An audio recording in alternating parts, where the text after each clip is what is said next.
última intervención del asambleísta Diego Vintimilla. Suspenderemos el debate para continuar el día martes. Asambleísta Diego Vintimilla. Gracias, señora presidenta, estimados colegas. Con preocupación he escuchado el día de hoy cómo algunos colegas de la oposición pretenden resignar soberanía y plantearle con toda la aparente calma a esta Asamblea Nacional, decirle que no podemos legislar por un acuerdo comercial. Tamaña moral de esclavo, tamaña actitud entreguista y sobre todo incapaz de reaccionar creativamente a los desafíos que sí, el realismo político, la práctica consecuente con un desarrollo histórico y económico determinado en el país nos debe dar. Me parece importante señalar lo positivo de este proyecto de ley en el sentido de que las utilidades de los trabajadores ya han dejado de estar en la discusión. Sin embargo, una cosa que sí me sorprende es cómo las falsas conciencias, las falsas contradicciones que se establecen pueden establecer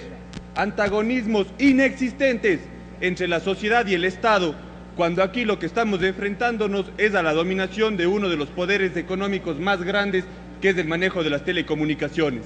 Yo quisiera llamar a todos los trabajadores de las operadoras telefónicas que se han movilizado estos días a que continúen su movilización exigiendo el radical cumplimiento de sus derechos, pero a quienes les han negado,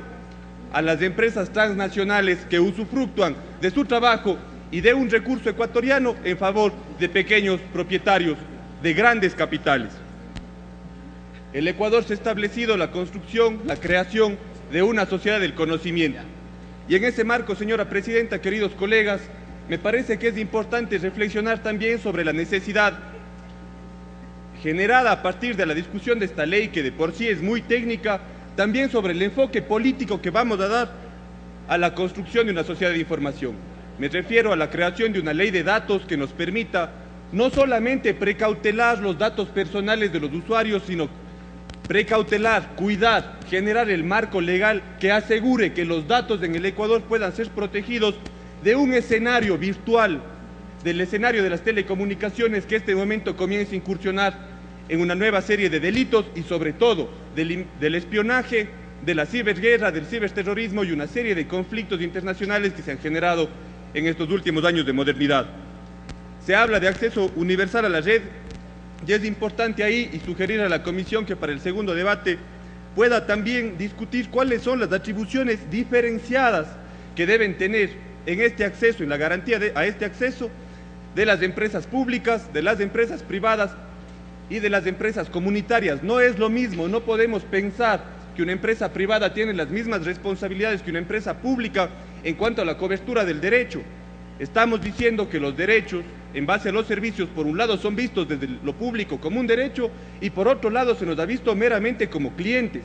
Y sí también reflexionar sobre cuáles son las capacidades de lo comunitario para poder gestionar un sector estratégico tan complejo como es el de las telecomunicaciones. Por otra parte, en la que secundo también esta propuesta de crear una ley de datos, es el acceso seguro a la red. Brasil ha sido vanguardia en la petición y en la construcción, en la demanda, en la exigencia de una demanda internacional sobre la libertad de red. Romper la hegemonía que el Internet y las telecomunicaciones vienen siendo aprisionadas por el capital internacional y sobre todo por las corporaciones que se afincan en los países imperialistas. La ley de protección de datos tiene que justamente fortalecer lo que en esta ley ya se deja claramente expresado, el secreto en las comunicaciones y la privacidad de datos. Vuelvo a decir e insisto, no solamente la protección de datos del sujeto, del individuo, sino de las colectividades. Wikileaks, Edward Snowden han demostrado la vulnerabilidad y las vulneraciones permanentes y sistemáticas que vivimos los países del tercer mundo en base al control de la red. Específicamente sobre algunos artículos pretendo expresar algunas dudas. El artículo 23, numeral 8 de este proyecto de ley aparentemente prohibiría que los usuarios puedan realizar llamadas para venta directa o para generar negocios a partir de las telecomunicaciones. A pesar de que en principio podría coincidir, me parece que es muy complejo que se pueda generar el control de estas prohibiciones y por lo tanto sí sugerir revisar cómo está formulado el artículo. Por su parte, el artículo 24, me parece que es importante también señalar como parte de las obligaciones de las operadoras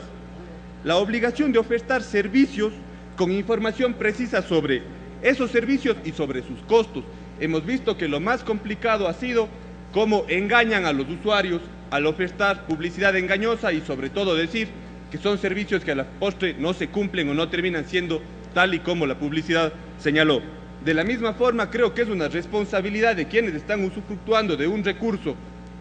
estatal, de un recurso que le pertenece al pueblo, cómo están usufructuando en beneficio de la acumulación de capitales sin generar ninguna responsabilidad empresarial siquiera. Y me parece importante que los centros de afluencia masiva de personas, de ciudadanos, como pueden ser los aeropuertos, terminales terrestres, instituciones educativas, más allá de los convenios de los cuales la empresa genera publicidad a partir de la dotación de servicios de Internet, eso debe ser una obligación establecida claramente en esta ley. Finalmente, señora presidenta, el artículo 6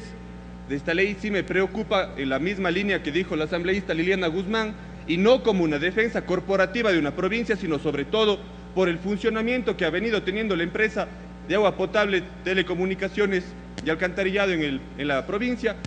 ya que las utilidades, los beneficios que se han generado de telecomunicaciones han permitido generar unas subvenciones en ciertos servicios que encarecerían en el caso de que se le quite esta atribución o esta competencia que en este momento tiene la empresa Etapa. Sobre la concesión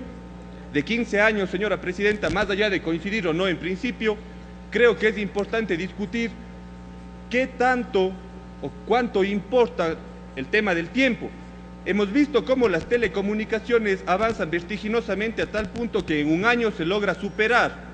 casi los avances tecnológicos que se han tenido hasta el año anterior. Y me refiero a todo el constructo científico, tecnológico y al conocimiento que se da. Y por lo tanto, una negociación a 15 años sí me parece que podría, en principio, limitar la posibilidad del Estado de negociar en términos que sin afectar el negocio que tienen las operadoras privadas también pueda ser una forma de conseguir recursos para la administración de derechos. Termino diciendo, señora presidenta, que me parece un absurdo que en esta asamblea ecuatorianos y ecuatorianas puedan decir que está mal que el Estado invierta, que está mal que el Estado genere impuestos, regalías y una serie de cosas que recuperen lo que ha sido de los ecuatorianos y que aparentemente no nos pertenece. Con este gobierno hemos logrado y venimos haciendo eso, es disputar el sentido de lo que es la propiedad, el sentido de la apropiación pública de los medios de producción y sobre todo de los sectores estratégicos, y en ese marco creo que esta ley de telecomunicaciones ha sido un esfuerzo creativo importante, por lo cual felicito a la comisión. Muchas gracias.